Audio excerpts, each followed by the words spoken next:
जम्मू कश्मीर दौरे पर आ सकते हैं गृह मंत्रालय के हाई लेवल डेलीगेशन। इस बीच केंद्रीय गृह सचिव की अगुवाई में अमरनाथ यात्रा की सुरक्षा की समीक्षा होगी।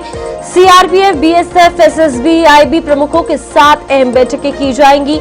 20 जून को जम्मू और 21 जून को श्रीनगर में बैठक का आयोजन किया जाएगा।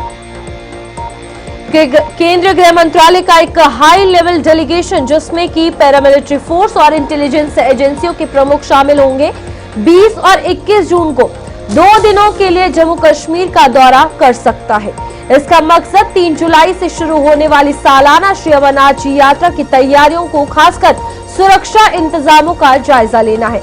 अधिकारियों ने बताया कि केंद्रीय गृह सचिव गोविंद मोहन की अगुवाई वाली एमएचए की टीम जिसमें कि सीआरपीएफ, बीएसएफ और एसएसबी सहित अन्य पैरामिलिट्री फोर्स के प्रमुख, इंटेलिजेंस ब्यूरो और केंद्रीय गृह मंत्रालय के अन्य सीनियर अधिकारी शामिल होंगे।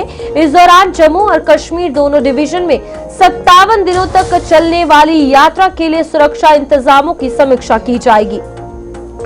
उम्मीद है कि 20 जून को जम्मू में एमएचए की बैठक होगी और अगले दिन कश्मीर डिवीजन में भी ऐसी ही बैठक का आयोजन किया जाएगा। इस बीच बड़ी खबर जहां पर कहा जा रहा है कि हाई लेवल डेलीगेशन जो है यहां पर आ रही है। अब सवाल ये है कि कुछ दिन पहले भी मीटिंग जो है वो गृह मंत्रालय के द्वारा हुई जहां पर उपराज्यपाल मनोज सिन्हा गए हुए थे।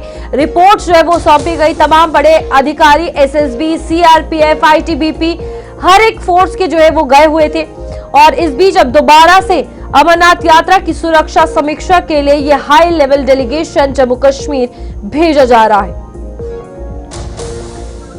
चलिए, हमारे साथ वरिष्ठ पत्रकार विनोद कुमार जुड़ चुके हैं। विनोद जी, अगर हम इस हाई लेवल डेलीगेशन के जम्मू कश्मीर आने की बात करें तो कुछ दिन पहले दिल्ली में मीटिंग होना और अब यहां पर हाई लेवल डेलीगेशन का आना, सुरक्षा मानकों के हवाले से कितनी जरूरत मान रहे हैं इस चीज की?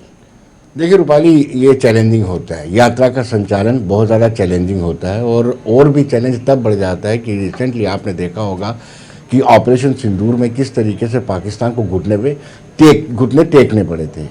एक फ्रस्ट्रेशन होती है पाकिस्तान में। जितने भी आईएसआई के एजेंट्स हैं वहाँ पे, जितने भी आतंकवादियों के, उनमें ये फ्रस्ट्रेशन है। वो यात्रा में कहीं ना कहीं किसी तरीके से निशाना बनाना चाहते हैं और यही सबसे बड़ा चैलेंज है। एक मीटिंग ऑलरेडी हो चुकी है, गृहमंत्री अमित शाह ने दिल्ली में ली थी।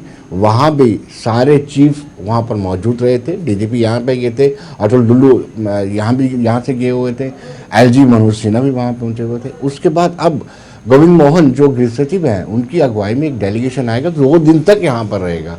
एक दिन जम्मू संभाग के हालात का जायजा लेगा और नेक्स्ट डे यानी 21 जून को वो कश्मीर में जाएगा। तो मुझे लगता है कि बड़ी संवेदनशील है, सेंसिटिव इशू है, इसलिए बार बार इसको गंभीरता से लिया जा रहा है।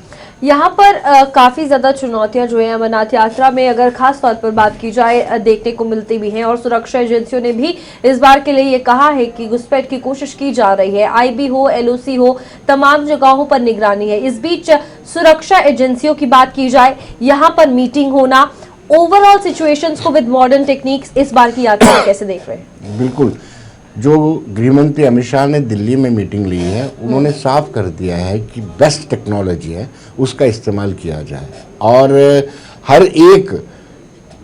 एक पहलू को पूरी तरह से जो लूप होल रहता है उसको ब्लॉक किया जाए, प्लग किया जाए।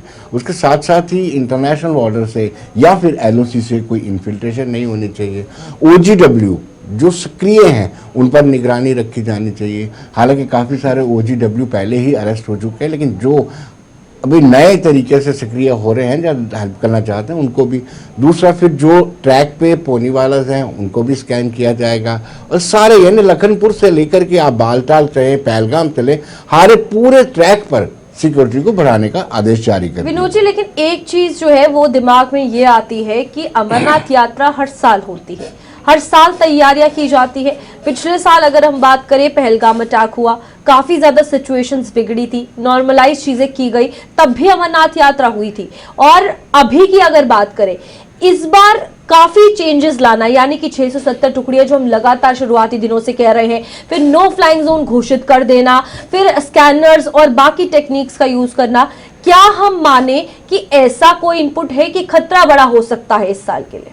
देखिए रूपाली, हर साल ही ठीक है, पहलगाम अटैक के बाद भी हुआ है, लेकिन सवाल ये उठता है कि ये यात्रा हमेशा ही चैलेंजिंग रही है और इनपुट्स हमेशा रहते हैं कि आतंकवादी कोई ना कोई बड़ी वारदात को अंजाम दे सकते हैं।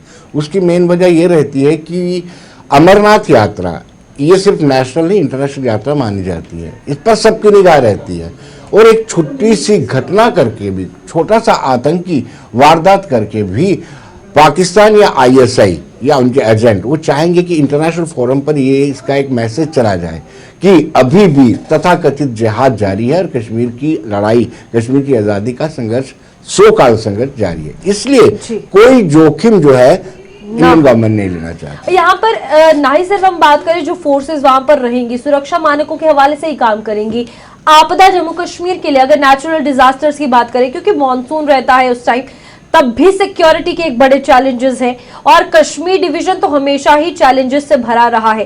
क्या ये माने उन तमाम चीजों को लेकर भी ये सिक्योरिटी के हवाले से और साथ ही साथ आपदा प्रबंधन के हवाले से मीटिंग यहाँ पर डेलीगेशन का आना भी माना? देखिए, जो नेचुरल क्लैमिटीज हैं उसको लेकर के कहीं ना कहीं पहले से ज़्यादा बंदोबस्त किया गया है और 5 अगस्त 2019 के बाद से ट्रैक में भी वाइडनिंग की गई है। जब ट्रैक वाइडनिंग हो जाता है तो अगर नेचुरल क्लैमिटीज आती भी है तो लोगों को संभलने का अवसर मिल जाता है, इससे पहले ऐसा नहीं था। दूसरा, हेल्थ सेक्टर को लेकर के अमूमन चढ़ाई के दौरान हार्ट अटैक की ज़्यादा आशंकाएं बनी रहती हैं, उसको लेकर के भी जगह जगह पे हेल्थ कैंप लगाए गए हैं, शिविर लगाए जाएंगे जिनसे उनको असुविधा ना हो, जो बाबा बुरहानी के भक्त हैं उनको असुविधा ना हो। जी ठीक है विनोद जी, बहुत बहुत शुक्रिया आपका ज्वाइन करने के लिए। इस बीच अमरनाथ यात्रा को लेकर अगर बात की जाए, काफी ज्यादा तैयारियां हैं। अब एक और हाई लेवल डेलीगेशन यहां पर आ रहा है। अब क्या संकेत है बार बार अमरनाथ यात्रा की इस मीटिंग को लेकर सुरक्षा के मानकों से, वो हमने आपको बता दिए।